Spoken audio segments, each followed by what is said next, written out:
I'm Rachel Morgan, 32 years old, and last Tuesday, my husband Kevin died of a sudden heart attack. The shock still hasn't worn off. When I called my parents, sobbing uncontrollably, my mother said, "We're celebrating Sophia's birthday right now. Can this wait until tomorrow?" My 8-year-old daughter, Lily, and I sat alone that night, holding each other as our world collapsed.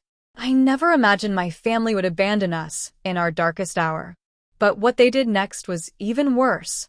If you've ever felt betrayed by family when you needed them most, please let me know where you're watching from, and subscribe to join others who understand this pain.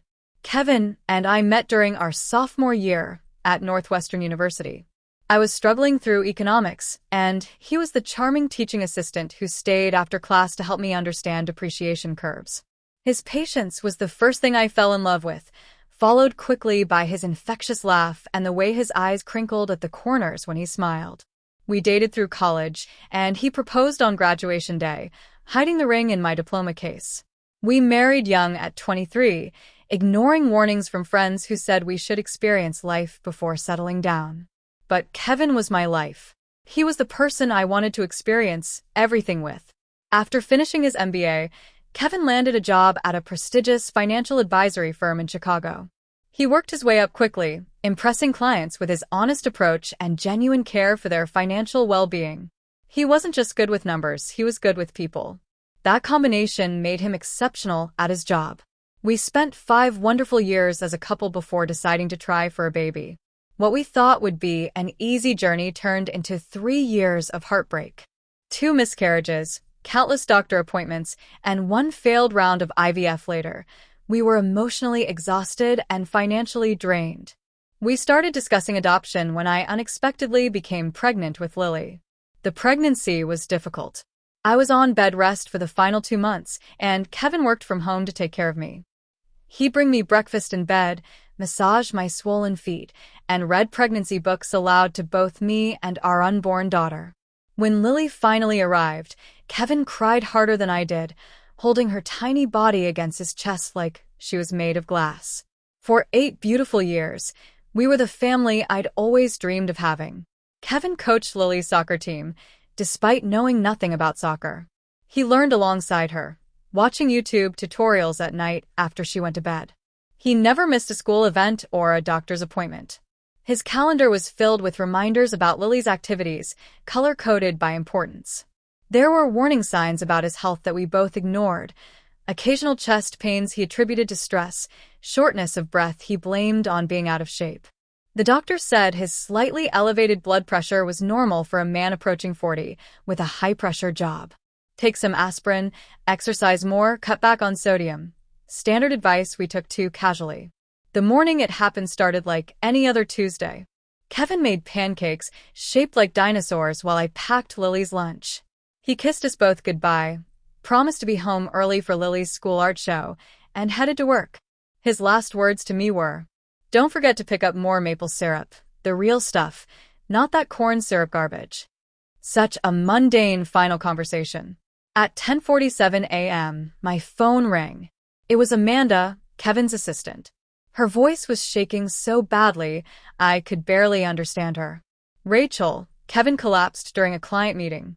The ambulance is here. They're taking him to Northwestern Memorial." I remember dropping my coffee mug. The sound of ceramic shattering on tile seems to echo in my memory. I called our neighbor, Ellen, to pick up Lily from school, then drove to the hospital, breaking every speed limit. I prayed the entire way, bargaining with God in desperate whispers. But I was too late. Kevin was pronounced dead at 11:23 a.m., minutes before I arrived. "Massive heart attack," they said. Nothing could have been done, they assured me, as if that made it better somehow. Seeing Kevin's body was surreal. He looked like he was sleeping, except for the unnatural stillness of his chest. His skin was still warm when I touched his face. I kept expecting him to open his eyes, to smile, and tell me this was all a terrible mistake. The next few hours passed in a blur of paperwork and phone calls. The funeral home needed decisions I wasn't prepared to make. Cremation or burial? What kind of service? Did he have a favorite suit? Questions that seemed impossible to answer when all I wanted to do was crawl into bed with my husband one last time. The hardest part was driving home, knowing I had to tell Lily that her father was never coming back. How do you explain death to an 8-year-old? How do you tell her that the daddy who made dinosaur pancakes that morning was gone forever? Telling Lily about her father was the most difficult moment of my life. When she got into my car after school, she immediately sensed something was wrong. "Where's Daddy?" "He promised to come to my art show tonight," she said, her backpack clutched in her small hands. I pulled over to the side of the road because I couldn't focus on driving. Turning to face her, I took her hands in mine. "Lily, something very sad happened today. Daddy got very sick at work, and his heart stopped working." Her face scrunched in confusion. "Can the doctors fix it?" The innocent hope in her question broke something inside me. "No, sweetie. When someone's heart stops working completely, the doctors can't fix it. Daddy died today." She stared at me for what felt like an eternity, her blue eyes, so much like Kevin's, processing this incomprehensible information. Then she asked, "Does that mean Daddy isn't coming home ever?" When I nodded, unable to speak through my tears, she let out a wail that didn't sound human. It was primal, the pure sound of a child's heart breaking. She threw herself into my arms, her small body shaking with sobs. "I want Daddy. Please, I want my daddy." There was nothing I could do but hold her and cry with her, parked on the side of the road, as life continued all around us, oblivious to our shattered world. That evening, after I'd finally gotten Lily to sleep in my bed, clutching Kevin's unwashed t-shirt for comfort, the full weight of my loss hit me. I sat on the bathroom floor, door closed so Lily wouldn't hear, and broke down completely. The physical pain of grief was overwhelming, like being repeatedly punched in the chest. I couldn't breathe. I couldn't think. I needed my mom and dad. With shaking hands, I called my parents. They'd been married for 40 years, had weathered losses together. Surely, they would know what to say, how to help me through this impossible time. My mother answered on the 5th ring, the sound of laughter and music in the background. "Rachel, can I call you back? We're in the middle of Sophia's birthday dinner."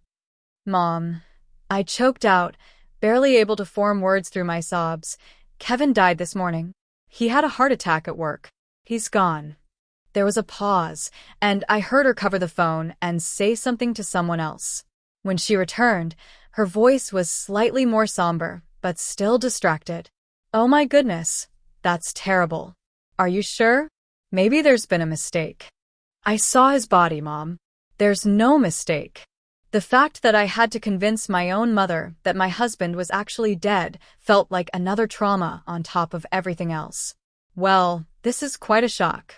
But sweetie, we're in the middle of Sophia's 40th birthday celebration. Everyone's here. We've got the caterers. Can you manage tonight? We'll come by tomorrow when things settle down. I couldn't believe what I was hearing.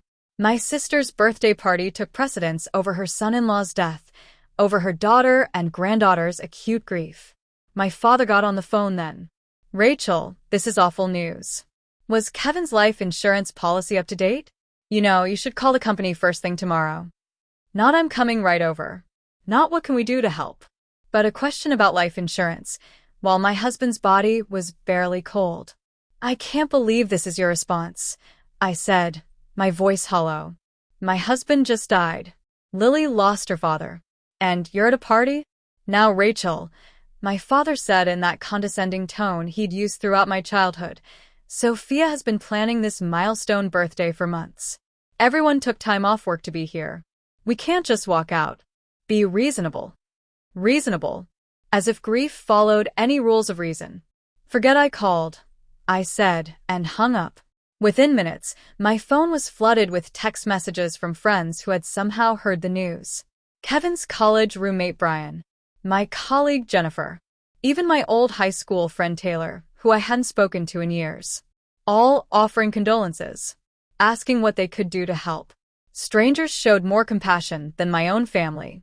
My neighbor Ellen came over with a casserole and sat with me at the kitchen table as I tried to make a list of people to notify. She offered to stay the night, but I declined. I needed to be alone with Lily, to start figuring out how we would navigate this new, terrifying reality without Kevin. That first night was endless. Lily had nightmares and kept waking up, calling for her daddy. I lay beside her, stroking her hair and telling her stories about Kevin, about how much he loved her, about how brave he thought she was. Eventually, she fell into an exhausted sleep. But I remained awake, staring at the ceiling. The absence of Kevin's warmth beside me an unbearable void. Morning came, and with it, the crushing realization that this wasn't a nightmare I could wake from. This was our life now. A life without Kevin. A life where my own parents couldn't be bothered to show up when I needed them most. Kevin's funeral was scheduled for Saturday, 4 days after his death. Those days passed in a fog of arrangements, paperwork, and trying to comfort Lily while barely holding myself together. My parents called once briefly to ask what time the service started and if they should wear black or if it was a celebration of life, with colorful attire. They didn't offer to help with arrangements or ask how Lily was coping. The day of the funeral dawned bright and sunny, cruelly beautiful for such a dark occasion. Lily insisted on wearing a blue dress, because Daddy always said I looked like a princess in blue. I helped her with her hair, weaving a small braid along her temple the way Kevin used to do on special occasions. We arrived at the funeral home an hour early to greet people. Kevin's colleagues from the financial firm came first, somber in their dark suits, many of them openly crying. They had lost not just a co-worker, but a friend. They each took time with Lily, sharing small stories about her father that she might treasure later. My parents and Sophia were supposed to arrive early too, but they texted 20 minutes before the service was scheduled to begin, saying they were running late due to traffic. They finally walked in as people were being seated, making a small commotion as they found places in the front row that I had reserved for family. My mother hugged me briefly, her perfume overwhelming. The traffic was terrible, and Sophia had a hard time finding something appropriate to wear on such short notice. Short notice. As if Kevin's death were an inconvenient dinner party. Throughout the service, I was acutely aware of Sophia checking her phone. My father glancing at his watch. My mother dabbing at dry eyes for show. Meanwhile, Kevin's colleagues and our friends were genuinely distraught. Their grief palpable and real, in contrast to my family's detachment. Kevin's brother Marcus showed true devastation. He had flown in from Japan, where he taught English, arriving just hours before the service. He looked exhausted and hollow-eyed, having clearly not slept on the 30-hour journey. He sat next to Lily, holding her hand throughout the service, their identical blue eyes filled with tears. When it came time for the eulogy, I wasn't sure I could do it. My legs felt like lead as I approached the podium. But then I looked at Lily, sitting there so brave and small in her blue dress, and found the strength somewhere. I spoke about Kevin's kindness, his integrity, his boundless love for his daughter. I spoke about his terrible jokes that made us groan and laugh at the same time. About his irrational hatred of cilantro and his passionate defense of proper maple syrup. About the way he always put family first. The bitter irony of those last words wasn't lost on me as I glanced at my parents, who were already gathering their things as I concluded, clearly eager to leave. During the reception at our house afterward, I overheard my father talking to my Uncle James near the drinks table. Kevin was doing very well at that firm. Partner track. The life insurance alone must be substantial, not to mention the investments. Rachel will be set for life. It took everything in me not to confront him then and there, to demand how he could be thinking about money on the day we buried my husband. But I was too emotionally exhausted, too focused on making sure Lily was okay to start a scene. My mother and Sophia barely helped with the reception, leaving most of the work to Kevin's colleagues, wives, and my friends. They sat in the living room, accepting condolences as if they were the primary mourners, while I moved through my own home like a ghost, mechanically thanking people for coming, accepting casseroles I would never eat. Meanwhile, Kevin's parents, though devastated by the loss of their only son, were models of genuine support. His mother, Diana, took over caring for Lily during the reception, making sure she ate and protecting her from well-meaning but overwhelming guests. His father, Robert, quietly organized the cleanup afterward, staying until the last guest had left. The contrast between Kevin's family and my own was stark and painful. As I watched my in-laws support each other in their grief, while also finding strength to support me and Lily, I felt the absence of that same love from my own parents like a physical wound. Kevin's will had been mentioned briefly during a conversation with the funeral director, but I couldn't bear to think about legal matters yet.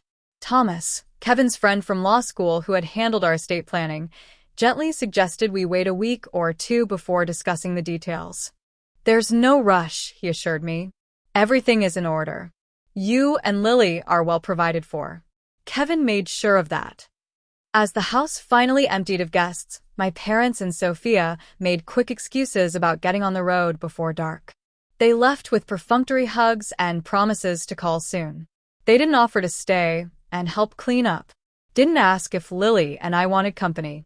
Didn't acknowledge that this would be our first night after officially saying goodbye to Kevin.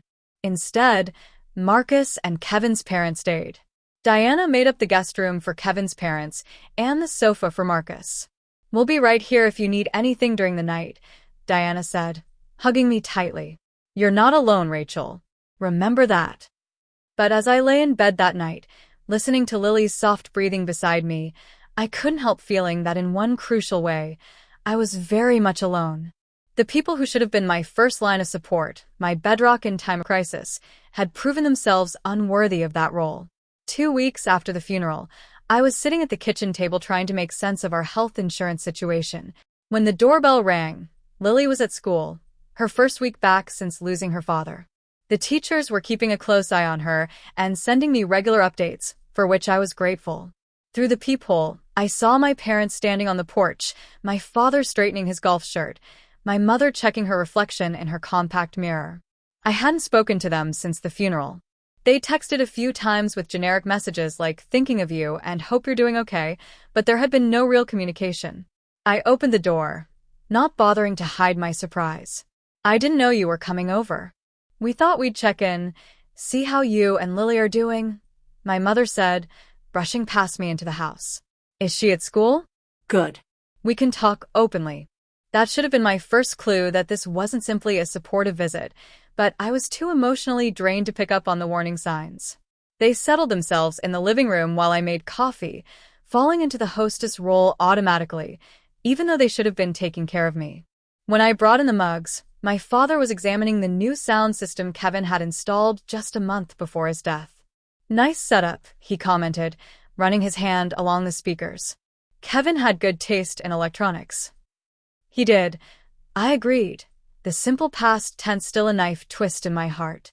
After a few minutes of awkward small talk about Lily's school and my mother's garden club, my father cleared his throat, the way he always did before discussing serious matters.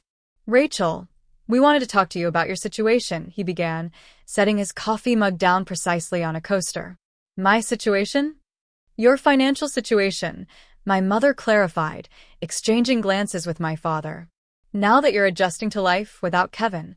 I stared at them, not comprehending at first what they were getting at. "I'm not sure what you mean. Kevin left us well provided for." "Yes, well, that's what we wanted to discuss," my father said, leaning forward. "Your mother and I are getting older. Our retirement fund took a hit in the last market downturn, and with healthcare costs what they are?" The implication hung in the air for a moment before I understood. "Are you asking me for money?"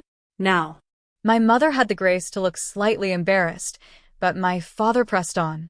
"We thought, given Kevin's position at the firm and his life insurance policy, that you might be in a position to help family. After all, we are your parents." The audacity of their request left me momentarily speechless. My husband wasn't even cold in his grave, and they were here with their hands out. "How much are you thinking?" I asked, my voice flat. My father, apparently missing my tone completely, brightened. "Well, we were thinking something substantial would make sense. Perhaps 50% of the life insurance payout. That would secure our retirement and leave plenty for you and Lily."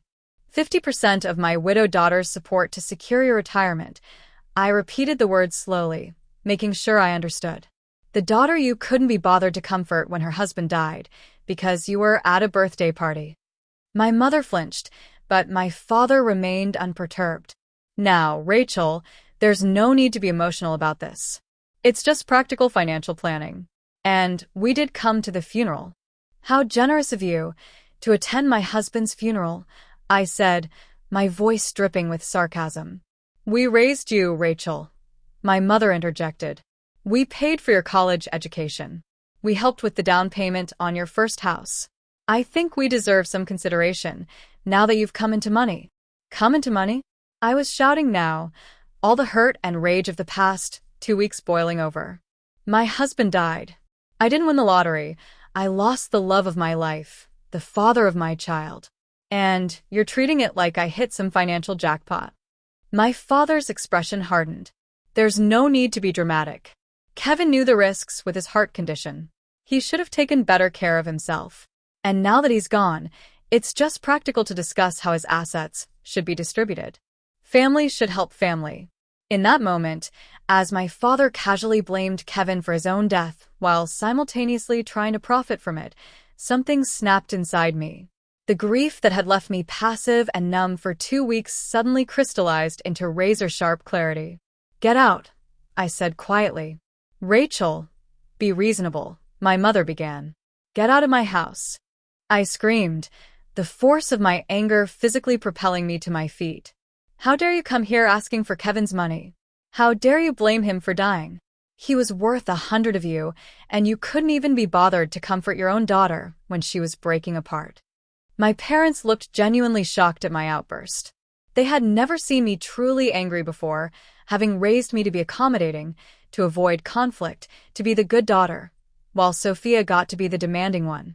We're only asking for what's fair, my father said stiffly, standing up. We're your parents, Rachel. We deserve respect. Respect is earned, I replied, my voice shaking. And you've earned none. Now get out, before Lily comes home, and here's what kind of people her grandparents really are. They left in a huff, my mother making noises about me being ungrateful, and my father muttering about reconsidering our relationship. I closed the door behind them and sank to the floor, trembling with rage and hurt. Later that afternoon, when I picked Lily up from school, she seemed more withdrawn than usual. In the car, she finally spoke up. Mommy, why were Grandma and Grandpa at our house today? My heart sank. Did you see them? She nodded. Mrs. Wilson let me go to the bathroom during math, and I saw their car from the school window.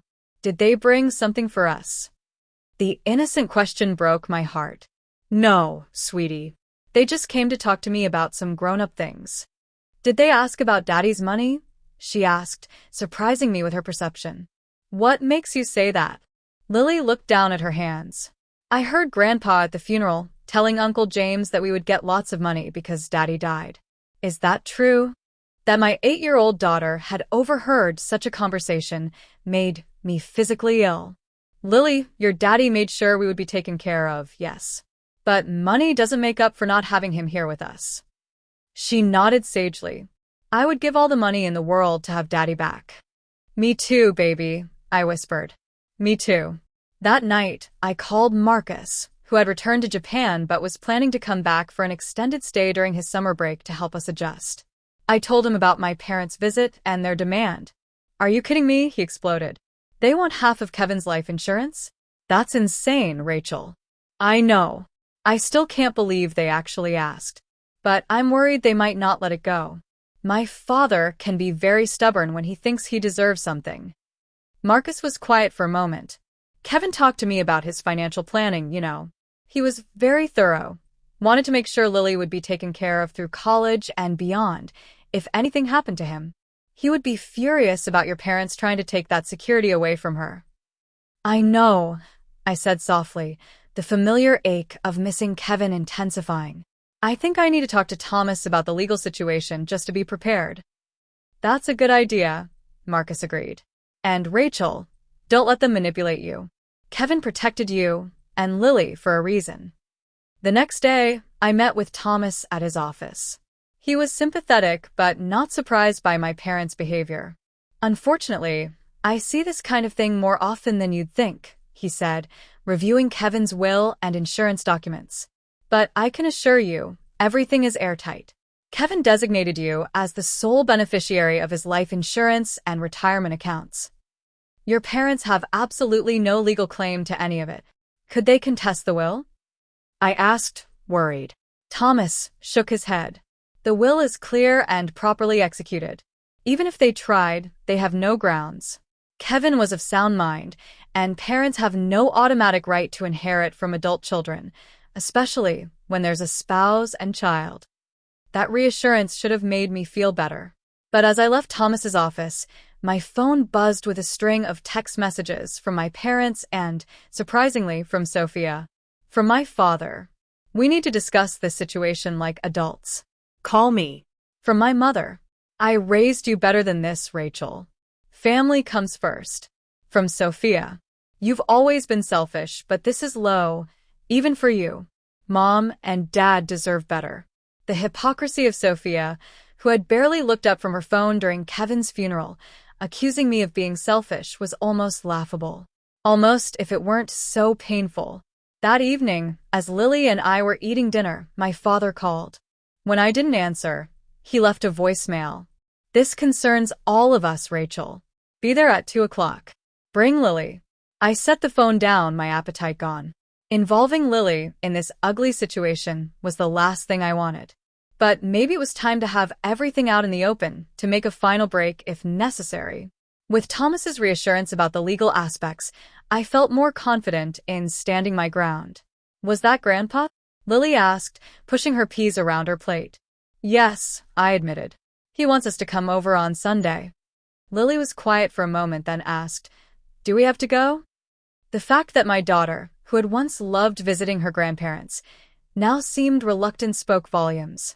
I think we should, I said carefully. Sometimes it's important to face difficult situations directly. She nodded, a look of determination crossing her face that reminded me painfully of Kevin. Okay, but can I bring something with me? I have an idea. What kind of idea? I asked, curious about her sudden intensity. Just something Daddy taught me about standing up for yourself, she said cryptically. Can I use the computer after dinner? I agreed, wondering what my 8-year-old was planning, but trusting that whatever it was, it came from the good heart and strong values her father had helped instill in her. The days following my parents' messages were filled with conflicting emotions. Grief for Kevin remained a constant, heavy weight, but now it was complicated by anger and betrayal toward my family. In quiet moments, when Lily was asleep, I found myself revisiting childhood memories, seeing them in a new, harsh light. There was the dance recital where my parents left early to make it to Sophia's softball game, but never the other way around. The Christmas, when I received practical clothes while Sophia got the expensive art supplies we both had asked for. The way my academic achievements were expected, while Sophia's C+ grades were celebrated as trying her best. Small inequities that seemed insignificant individually, but formed a pattern when viewed collectively. I called Amanda, Kevin's assistant, who had become a friend in the weeks since his death. Am I overreacting? I asked her, after explaining my parents' demand. Is it normal to feel this angry? Or is it just grief making everything worse?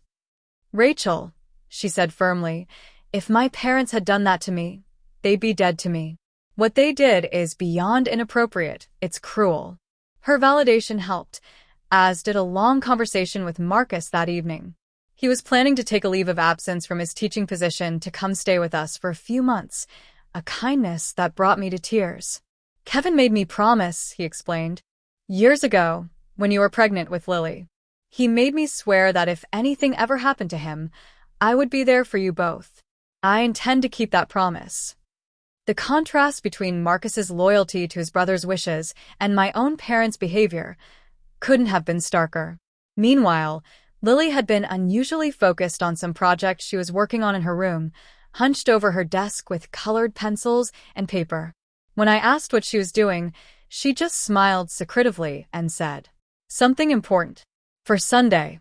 On Saturday, I decided to review Kevin's financial documents more thoroughly, wanting to be fully informed before the confrontation with my family. Kevin had been meticulous about our finances, keeping everything organized in a home office filing cabinet.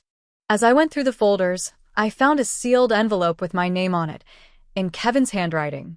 With trembling hands, I opened it to find a letter, dated just 3 months earlier, around the time of his last physical. My dearest Rachel, if you're reading this, it means the doctor's concerns about my heart were more serious than I let on. I didn't want to worry you, but I've updated our will and insurance policies, just in case. Everything goes to you, with provisions for Lily's education and future. Use it well. Live fully. And know that my greatest joy was being your husband and Lily's father. I broke down sobbing, both devastated that he had kept his health concerns from me, and deeply moved by his foresight and care. Kevin had known there was a risk and had prepared for it, while trying to spare me the worry. It was so typically him, both frustrating and loving in equal measure. The letter continued with specific instructions about the insurance policies and investments, but also included a paragraph that caught my attention. I've set up a separate trust for Lily that can't be accessed until she's 25, except for education expenses. This is important, Rachel. Your father has approached me twice about investment opportunities that were thinly veiled requests for money. I declined politely, but he seemed to think my death would create an opportunity for him to access funds through you. Don't let that happen. Your parents have made poor financial choices for years, and while I sympathize, Lily's future cannot be compromised to bail them out. The revelation that my father had already tried to get money from Kevin while he was alive added another layer of betrayal. Kevin had protected me from this knowledge, probably trying to preserve my relationship with my parents. Even in this, he had put my feelings first. Armed with this new information, I called Thomas again to verify that the trust Kevin mentioned was indeed secure from any claims. He assured me it was ironclad, and also suggested I bring a copy of Kevin's letter to the family meeting. It's not legally necessary, he explained, but it might be useful to have Kevin's explicit wishes documented if they try to pressure you emotionally. Sunday morning arrived with a sense of impending confrontation. Lily was unusually quiet as we got dressed, but there was a determined set to her small shoulders that reminded me of Kevin before an important client meeting. Are you sure you want to come? I asked her one last time as we prepared to leave. You could stay with Ellen instead? She shook her head firmly. I need to be there, Mom. For Daddy. On the drive to my parents' house, Lily clutched a manila envelope to her chest, still refusing to tell me exactly what was inside. It's a message from me and Daddy, was all she would say. As we pulled into the driveway of the suburban home where I'd grown up, I noticed several cars I recognized as belonging to my aunts and uncles. My parents had apparently invited an audience, perhaps thinking I would be less likely to refuse them in front of extended family. Ready? I asked Lily, my hand on the ignition. She nodded, her face solemn beyond her years. I'm ready, Mom. Don't worry. We walked to the front door, hand in hand, both of us drawing strength from the other. Before I could ring the bell, the door swung open to reveal my mother, dressed formally as if for church, her face set in a practiced expression of concern. Rachel, Lily, come in. Everyone's waiting in the living room. We followed her through the familiar hallway into the large living room, where I'd spent countless childhood Christmases and birthdays. Now it felt like walking into an ambush. My father sat in his recliner, positioned like a judge presiding over a court. Sophia was perched on the arm of the sofa, scrolling through her phone. Around the room sat my Aunt Rita, Uncle James, and my father's brother Terry with his wife Barbara. Thank you for coming, my father said formally, as if this were a business meeting rather than a family gathering. We have important matters to discuss. I remained standing, keeping Lily close to my side. Before we start, I want to be clear that whatever you have to say, you can say in front of Lily. She has a right to know what's happening in her family. My mother frowned. Rachel, this is hardly appropriate conversation for a child. If it's not appropriate for her to hear, then it's not appropriate for you to be asking, I replied evenly. This concerns her future too. My father cleared his throat. Fine. We'll get right to the point. Your mother and I have been discussing the family financial situation. As you know, we helped you considerably throughout your life, from college tuition to the down payment on your first house. I bit back the retort that they had paid half as much for my education as they had for Sophia's art school, which she never completed. This wasn't the time for old grievances. We believe, he continued, that given the substantial windfall you've received from Kevin's passing, it's only fair that you assist the family in return. We're proposing a distribution that would secure our retirement and also provide some assistance to Sophia, who, as you know, has struggled financially as an artist. Sophia looked up from her phone long enough to give me a smug smile, as if my husband's death were some cosmic balancing of the scales between us. I've prepared a breakdown of what we consider a fair distribution, my father said, passing me a printed document. As you'll see, we're suggesting 50% of the life insurance proceeds be directed to your mother and me, with an additional 15% allocated to Sophia. I scanned the document, which detailed not just percentages but actual dollar amounts. They had somehow discovered the exact value of Kevin's life insurance policy, likely through my Uncle James, who worked in the insurance industry. You want 65% of the money that's meant to secure my daughter's future after losing her father? I stated flatly. Money that Kevin earned and specifically designated for us? Family takes care of family, Rachel. My mother interjected. Your father and I are getting older. Our medical expenses are increasing. You have to think about the bigger picture. The bigger picture? I repeated. Like how you couldn't be bothered to leave Sophia's birthday party when my husband died. That bigger picture? Uncomfortable silence fell over the room. My Aunt Rita shifted in her seat, looking embarrassed. At least someone had the decency to recognize how inappropriate this all was. Now, Rachel, my father said in his patronizing tone, we've apologized for that unfortunate timing. But you have to understand, we had guests from out of town.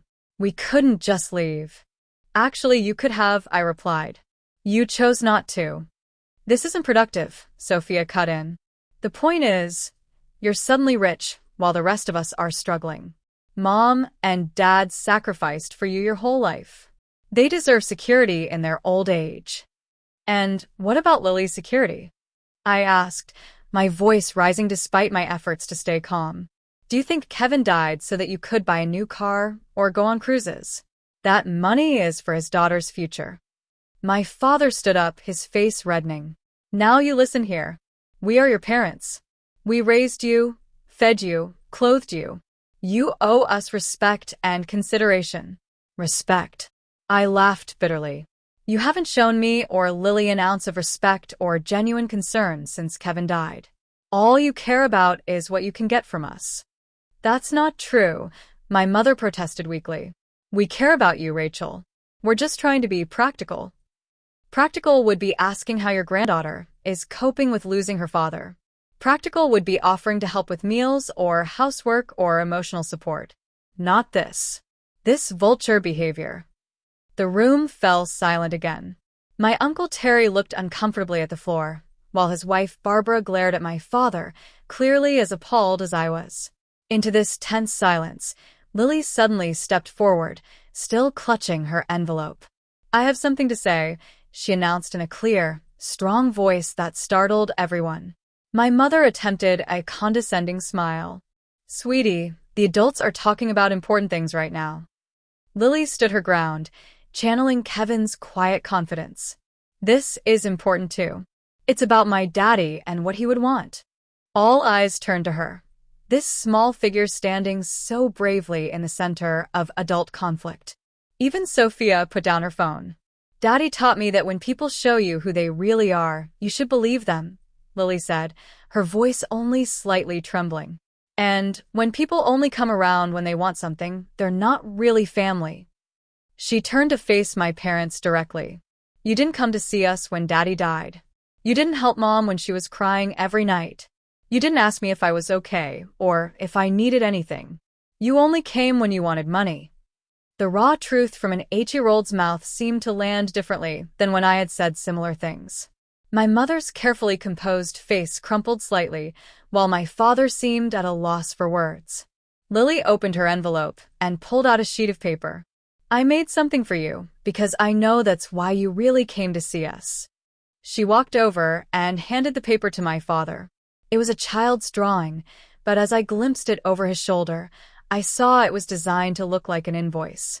At the top, in Lily's careful handwriting, it read, "Bill for real love and support." Listed below were items like being there when Daddy died, $0, not provided. Helping Mom when she was sad, $0, not provided. Hugging me when I cried for Daddy, $0, not provided. Being real grandparents, priceless but not paid. At the bottom was a total, $0. That's why you came, right? For money? This is what you earned. The silence in the room was absolute. My father's hands trembled as he held the paper. My mother began to cry, whether from shame or manipulation. I couldn't tell. Sophia stared at Lily with an expression of shock, as if seeing her niece for the first time. "I think we're done here," I said quietly, taking Lily's hand. "Don't contact us again unless it's to apologize and show genuine change. Lily deserves better grandparents than you've been. And I deserve better parents." As we walked out, leaving my stunned family behind, I felt a strange mixture of sorrow and liberation. We had lost more than Kevin. We had lost the illusion of a supportive extended family. But in that loss, there was also clarity and the freedom to rebuild our lives without toxic obligations. In the car, I hugged Lily tightly. "That was incredibly brave. I'm so proud of you." She hugged me back. "Daddy always said we have to stand up for what's right, even when it's hard."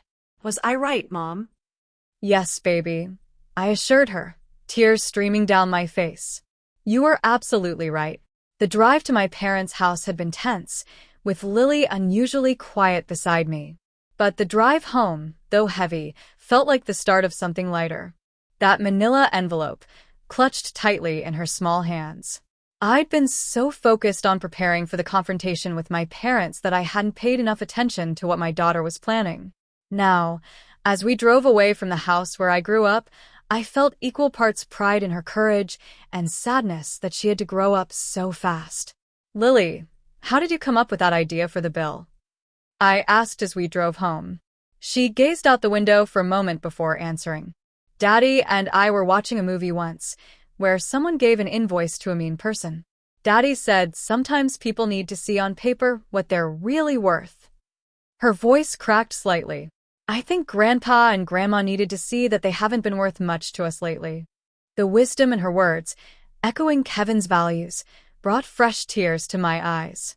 "Your daddy would be so proud of you today," I told her, reaching over to squeeze her hand. "So am I." My phone began buzzing incessantly with calls and texts from my family, but I ignored them all. This wasn't a negotiation. It was a boundary being firmly established. Whatever fallout came from this confrontation would have to wait until Lily and I had processed what had happened. When we got home, Marcus was waiting on our porch.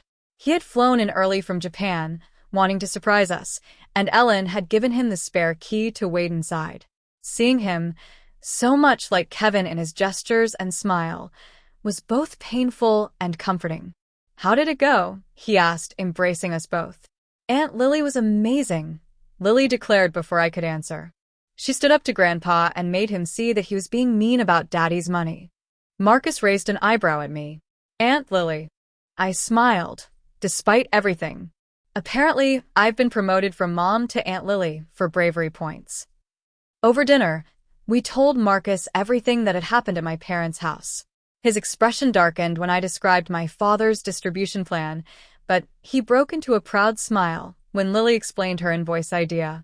"That's pure Kevin right there," he said, ruffling Lily's hair.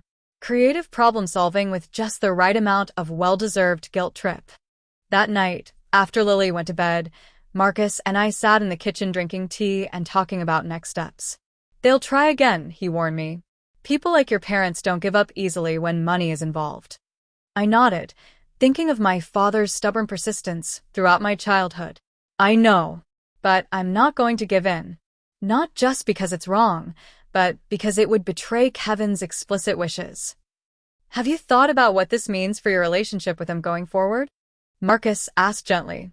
It was a question I'd been avoiding since the confrontation. "I don't know," I admitted. "Part of me wants to cut them off completely. They've shown their true colors so clearly. But another part of me wonders if that's fair to Lily. They're her only grandparents on my side. Are bad grandparents better than no grandparents? Marcus countered. Kevin's parents adore Lily, and they actually show up for her. Quality over quantity, right? He had a point. Diana and Robert had called Lily every other day since Kevin's death, sent care packages, and were planning an extended visit. They were grieving too, but they put their granddaughter's needs first. The next morning, my phone showed 8 missed calls from my mother, 3 from my father, and 1 from Sophia.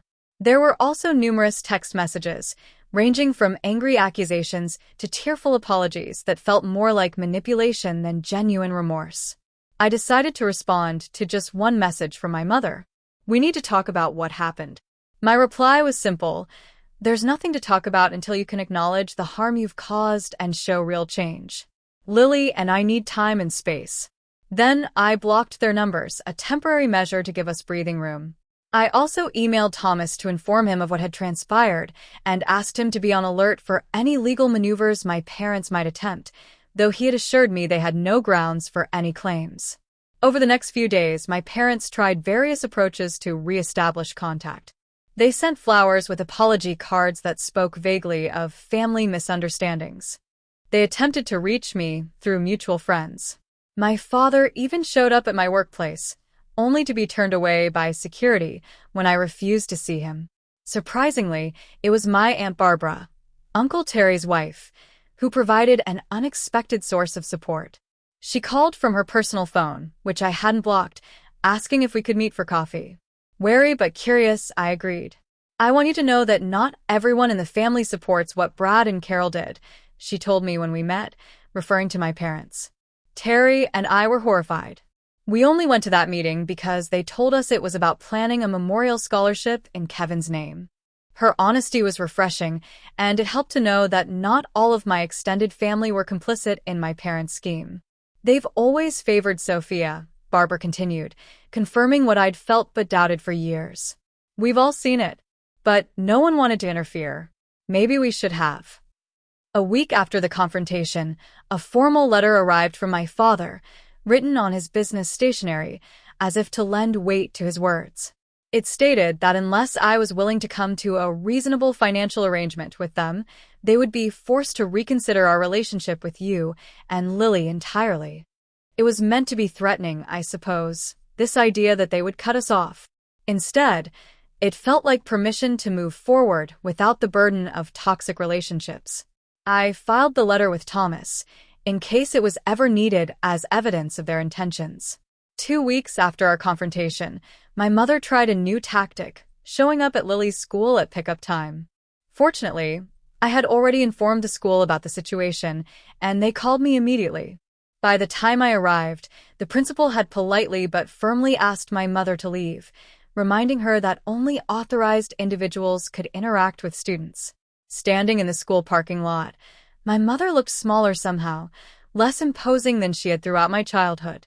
"You're turning everyone against us," she accused when she saw me. No, Mom. "Your own actions are doing that," I replied evenly. "Please don't come to Lily's school again. If you want to rebuild a relationship with us, it needs to start with respect for our boundaries." "We're your parents," she protested, tears forming in her eyes. "You can't just cut us out of your life." "I'm not cutting you out," I clarified. "I'm asking you to step back and reconsider how you want to be part of our lives. Do you want to be the grandparents who support and love Lily unconditionally, or the ones who saw her father's death as a financial opportunity? The choice is yours. But there are consequences either way." She didn't have an answer for that, and we parted without resolution. It was the last direct contact I had with either of my parents for nearly 2 months. During that time, I focused on Lily, on starting to build our new normal. Without Kevin, but with the support of those who truly cared for us. Marcus stayed with us for 3 months, his presence a daily reminder of Kevin in the best possible way. He taught Lily to play chess, something Kevin had planned to do. He helped me sort through Kevin's belongings when I was finally ready, sharing stories and memories that made the painful task bearable. Kevin's parents visited for extended periods, filling our home with warmth and genuine love. Diana taught Lily to bake Kevin's favorite cookies, maintaining a connection to her father through shared activities. Robert took her fishing, patiently showing her how to tie the knots. Kevin had learned from him decades earlier. Meanwhile, news of my parents' behavior spread through the family grapevine. Aunt Rita called to apologize for her presence at the ambush, explaining that she'd been told it was a gathering to discuss supporting us. Uncle James, who had initially seemed aligned with my father, sent a card expressing his regret for not speaking up during the confrontation. Even Sophia eventually sent an email that, while stopping short of a full apology, acknowledged that the timing of their financial requests had been insensitive. It wasn't much, but it was the first time in our adult lives that she had conceded any wrongdoing. 3 months after Kevin's death, on what would have been our 13th wedding anniversary, I received another letter from my parents. This one came in a plain envelope, handwritten rather than typed on business letterhead. It was the first communication from them that felt potentially genuine. "Dear Rachel and Lily," it began.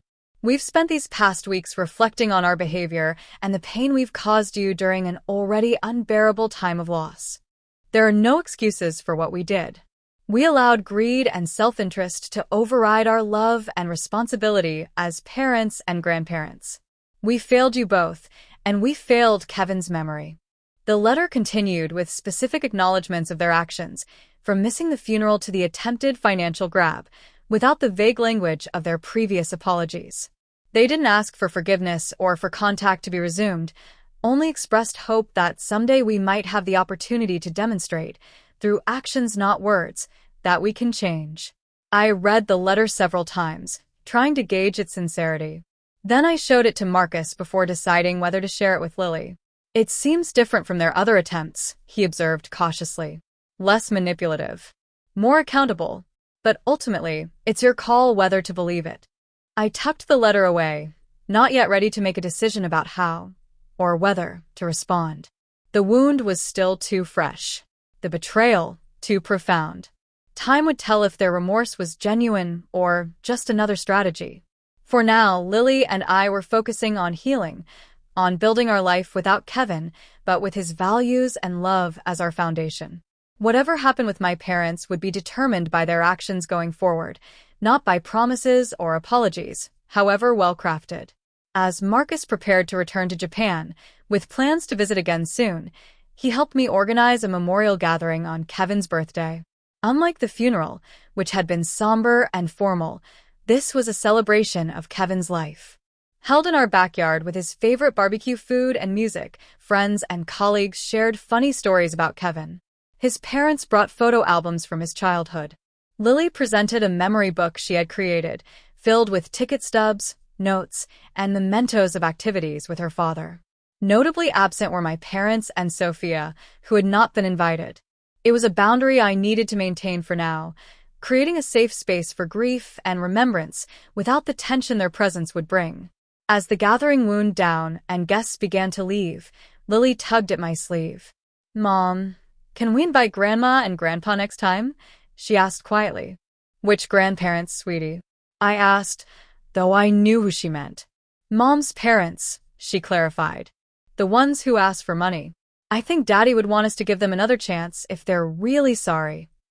Her compassion, so like Kevin's, brought tears to my eyes. "We'll see," I promised her. "If they show us they've really changed, maybe next time." It wasn't forgiveness exactly, not yet. But it was an opening. A possibility that the future might include some form of reconciliation. For now, that was enough. The envelope confrontation marked a turning point in our lives. In the immediate aftermath, the division in my extended family was stark and painful. Some relatives sided firmly with my parents, viewing me as the ungrateful daughter who refused to help family. Others recognized the inappropriate nature of my parents' demands and offered quiet support. My Aunt Barbara became an unexpected ally, calling regularly to check on Lily and me and occasionally passing along family news, without pressure or judgment. Uncle Terry, though less demonstrative, showed his support by sending Lily books and science kits, remembering her interests in a way my parents rarely had. The most surprising reaction came from my cousin Jennifer, Sophia's daughter, who was in her early 20s. She reached out via email about a month after the confrontation. "I've always seen how differently Grandma and Grandpa treated you compared to Mom," she wrote. "What they did after Kevin died was inexcusable. And I want you to know that not everyone in the family thinks you're wrong for standing your ground." Her message meant more than she could know. Validation from an unexpected source that I wasn't crazy or selfish for protecting Lily's future. My parents' initial reaction to being cut off was a campaign of manipulation. They enlisted family members to plead their case, sent guilt-inducing emails, and even attempted to use Lily's school as a point of contact. When these efforts failed, they shifted tactics to more direct threats, suggesting they might contest the will, despite having no legal grounds to do so. Thomas, Kevin's lawyer friend, responded to these threats with a firmly worded legal letter outlining the baselessness of any potential claims and the possible consequences of harassment. After that, the direct pressure eased, though the emotional fallout continued. Throughout this difficult period, I was surprised by how many people stepped forward to support us.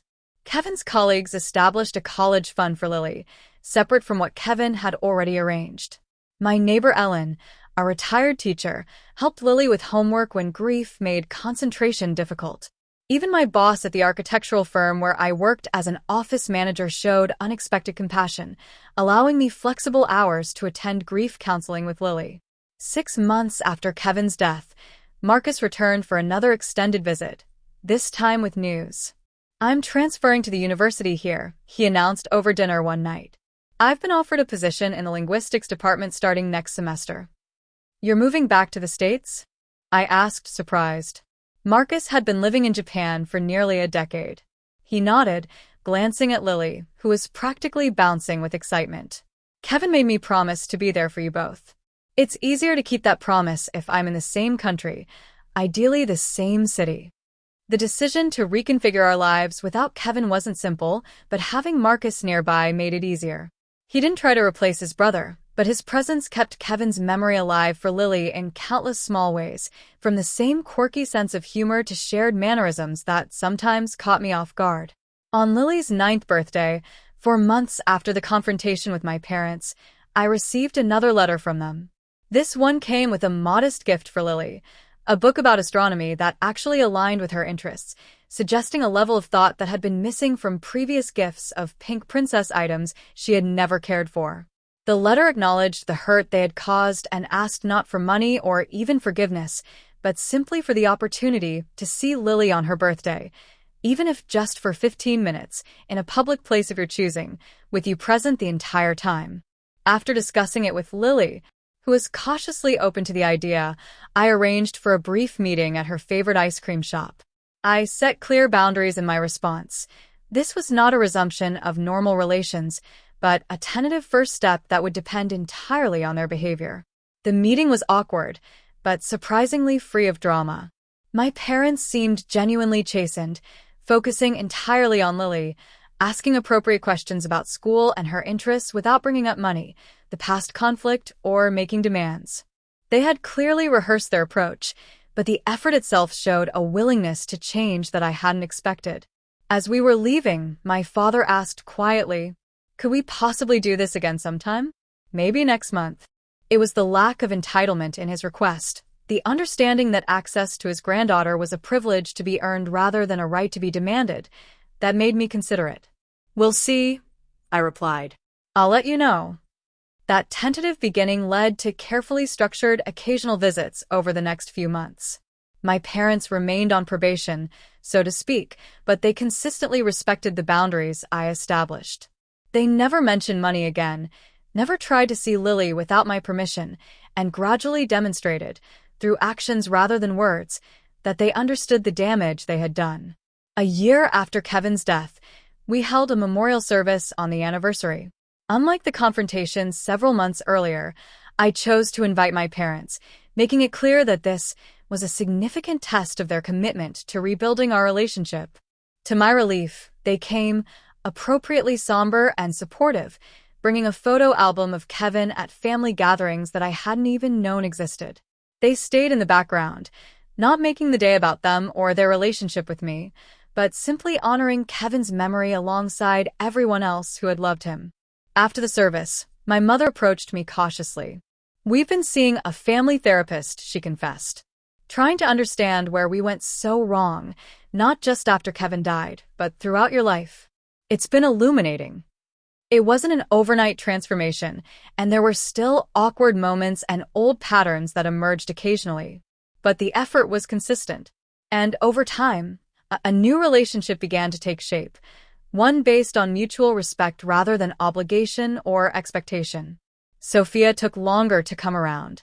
Her initial reaction to being cut off from access to Kevin's money was anger and resentment, manifesting in nasty social media posts and attempts to turn family members against me. But as our parents gradually reformed their behavior, her position became increasingly untenable. Eventually, after nearly a year of minimal contact, she reached out with a genuine apology.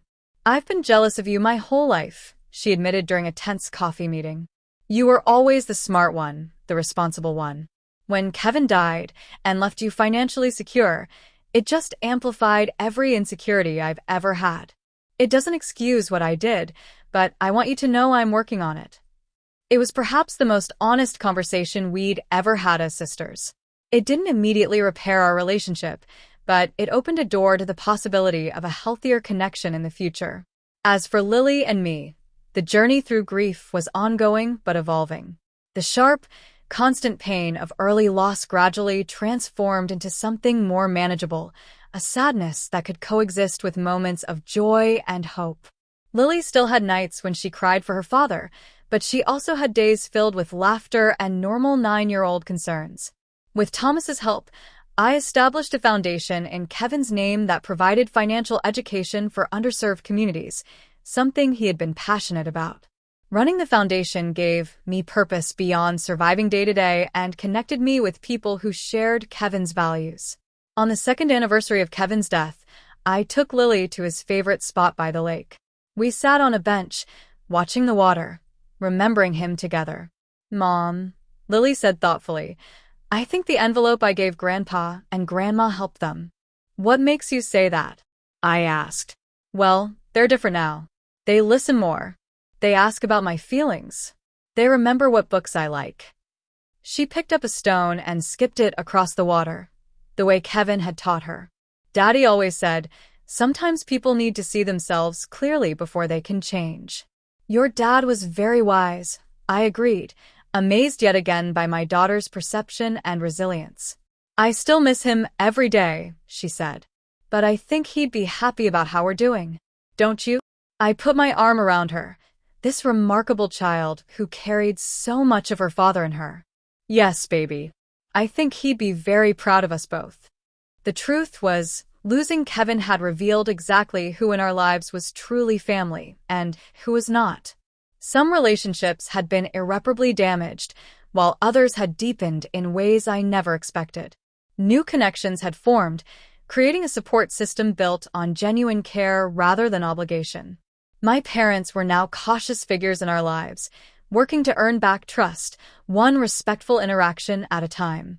Marcus had become a constant, loving presence, an uncle who took his roles seriously. Kevin's parents remained devoted grandparents, their love for Lily a direct extension of their love for their son.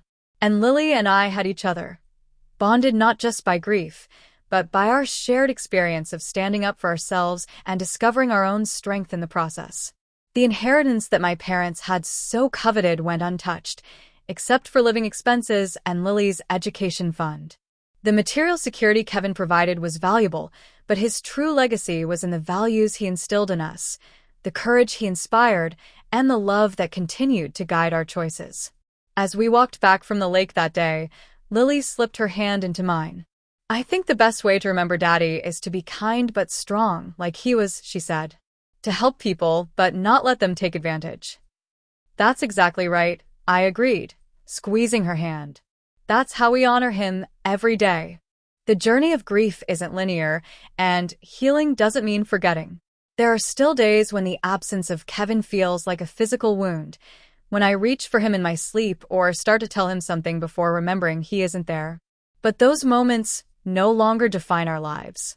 Instead, we've learned to carry him with us in the choices we make, the boundaries we maintain, and the love we continue to share.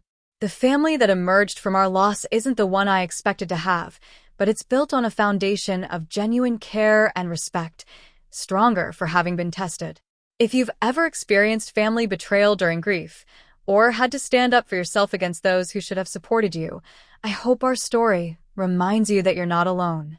Sometimes the most difficult boundaries to establish are with the people we've been taught all our lives to accommodate.